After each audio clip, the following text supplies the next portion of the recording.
2025년 7월, 일본 오사카의 밤은 그야말로 용광로였다. 아시아 전역의 젊은 심장을 겨냥한 도사카 NRK 국제음악 페스티벌의 열기는 수만 관중의 함성과 수백만 스트리밍 시청자의 기대로 터져나갈 듯했다. 최정상 K-팝 아이돌의 현란한 군무가 무대를 불태웠고 그 뒤를 이은 J-팝 스타들의 열정적인 무대는 오사카 돔을 거대한 축제의 도가니로 만들었다. 첨단 LED 스크린은 쉴 새 없이 환상적인 영상을 쏟아냈고 수십 대의 카메라는 단 1초의 흥분도 놓치지 않으려는 듯 무대와 객석을 종횡무진 누볐다. 그 누구도 이 거대한 빛과 소리의 향연 속에서 폭풍전야의 고요함처럼 다가올 하나의 이름을 주목하지 않았다. 순서표 한 구석, 마치 구색 맞추기처럼 적혀있던 이름, 송가인. 한국의 전통가요, 트로트를 대표하는 아티스트. 한일 문화교류라는 명목으로 초청되었지만 현장의 분위기는 기대보다 냉소적인 우려에 가까웠다. 트로트가 이 무대에 아이돌 팬들 화장실 가는 시간 아니야 차가운 비아냥이 공기 중에 섞여들었고 방송사에서는 그녀의 무대를 통편집하거나 스쳐가는 스케치 화면으로 처리할 것이라는 예측까지 공공연히 나돌았다.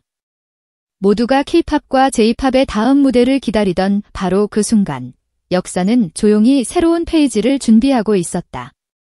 앞선 아이돌 그룹의 화려한 무대가 끝나고 장내에는 다음 무대를 준비하는 짧은 암전이 내렸다. 그러나 예상과 달리 무대는 다시 밝아지지 않았다. 대신 모든 조명이 꺼지고 칠흑 같은 어둠이 공연장을 집어삼켰다. 수만 관중의 웅성거림이 불안하게 퍼져나가던 그때 무대 정중앙으로 피처럼 선명한 단 하나의 붉은 스포트라이트가 내리꽂혔다. 그리고 그 빛의 원 안으로 검은색 한복을 현대적으로 재해석한 의상을 입은 송가인이 미동도 없이 서 있었다. 화려한 무대 장치도 폭발적인 사운드도 열광적인 백댄서도 없었다. 텅 빈 무대, 그녀의 앞에는 오직 마이크 하나만이 덩그러니 놓여 있었다. 객석은 술렁였다. 무슨 일이지? 방송사고인가? 그러나 그녀는 동요하지 않았다. 천천히 마이크를 잡고 온 우주의 시간을 담아내듯 깊게 숨을 들이마셨다. 그리고 정적을 깨고 흘러나온 그녀의 첫 마디는 오사카 전체를, 아니 일본 열도 전체를 충격과 전율 속으로 몰아넣었다. 그것은 노래가 아니었다. 심장을 파고드는 애절한 속삭임이었고 영혼을 붙잡는 슬픈 기도였다. 익숙한 일본의 민요 사쿠라. 하지만 그 어떤 일본 가수에게서도 들어본 적 없는 깊이와 한이 서려 있었다. 객석은 순간 얼어붙었다. K-팝과 J-팝을 연호하던 젊은 관객들은 당황한 표정으로 무대를 응시했고 열광적으로 흔들리던 형형색색의 응원봉들은 마치 시간이 멈춘 듯 허공에 멈춰섰다. 그녀의 일본어는 완벽하게 교정된 외국인의 발음이 아니었다. 한 단어, 한 음절에 담긴 정서를 온전히 이해하고 체화한 사람의 언어였다. 과시하지 않았기에 더욱 단단했고 절제되었기에 더욱 폭발적인 감정이 응축되어 있었다. 봄날 벚꽃잎처럼 흩날리는 기억이라는 가사를 읊조릴 때 그녀의 눈빛은 단순한 연기가 아니었다. 수많은 이별과 만남, 삶의 희로애락을 모두 겪어낸 한 인간의 깊은 고뇌 그 자체였다. 기이한 풍경이 펼쳐지기 시작했다.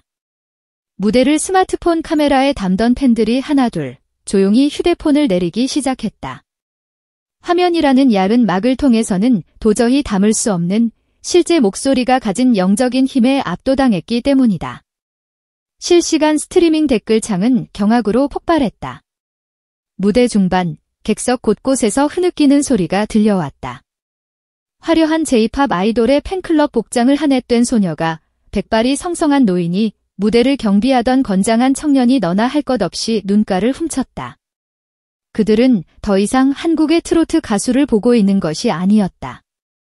언어와 국경을 넘어 자신의 가장 깊은 곳에 숨겨두었던 슬픔과 추억을 꺼내주는 한 명의 예술가와 마주하고 있었다.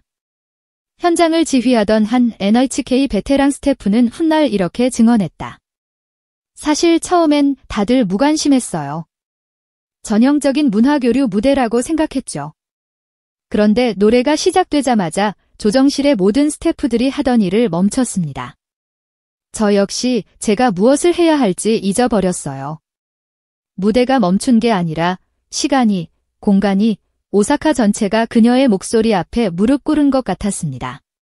그건 마법 같은 순간이었습니다. 노래가 끝나고 마지막 음이 허공으로 흩어졌다. 송가인은 천천히 고개를 숙였다.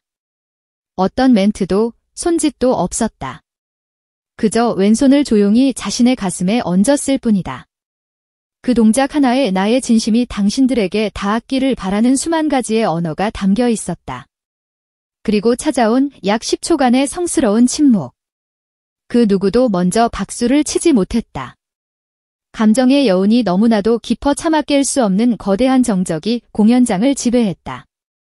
이윽고 한쪽에서 터져나온 박수 소리를 시작으로 오사카 돔은 마치 화산이 폭발하는 듯한 기립박수와 함성으로 뒤덮였다. 그것은 아이돌을 향한 열광적인 환호와는 차원이 다른 한 인간의 영혼에 대한 깊은 경의와 존경의 표현이었다. 무대는 끝났지만 질문은 폭풍처럼 몰아쳤다.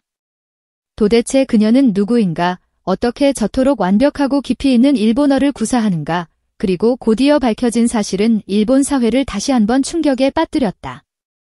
이 모든 무대는 소속사조차 전혀 몰랐던 오직 송가인 단 한 사람이 스스로 기획하고 준비한 비밀 프로젝트였다는 것이다. 사전 리허설에서는 전혀 다른 곡을 불렀고 무대 당일에서야 모든 것을 공개했다. 더욱 놀라운 사실은 그녀가 대학 시절부터 일본 민요와 엔카에 깊은 관심을 가지고 누구에게도 알리지 않은 채 혼자서 가사를 번역하고 발음을 익히며 일본의 정서를 공부해왔다는 점이었다. 그것은 인기를 위한 전략이 아니라 한 예술가의 순수한 탐구이자 운명적인 이끌림이었다. 한 동료 가수는 이렇게 말했다. 가인은 보여주기 위해 노래하는 사람이 아닙니다. 그녀는 노래하기 위해 태어난 사람이고 그 마음이 전부 준비되었을 때 비로소 세상을 향해 자신의 영혼을 꺼내 보입니다. 그래서 더 무서운 사람이고 그래서 더 위대한 겁니다. 그날 이후 일본의 주요 커뮤니티에는 감정의 다리, 감정교라는 새로운 단어가 등장했다. 한국과 일본 사이에 놓인 보이지 않는 감정의 간극을 단 하나의 노래로 연결해버린 송가인을 지칭하는 경이로운 별명이었다. 다음 날 한 일본 중학교 교사가 SNS에 올린 글은 이 현상의 본질을 보여주었다. 우리 반 아이들은 모두 K-팝과 J-팝의 광팬입니다. 그런데 오늘 한 아이가 제게 와서 말했습니다.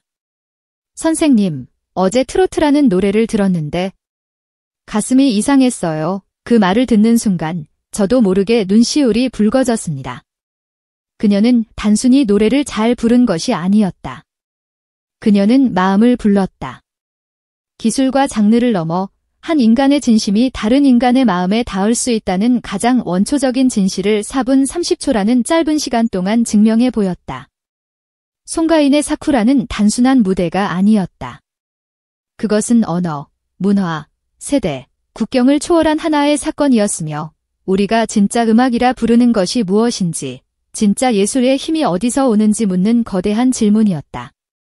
그 여운은 지금도 일본 열도와 전 세계인의 가슴 속에서 반복 재생되고 있다.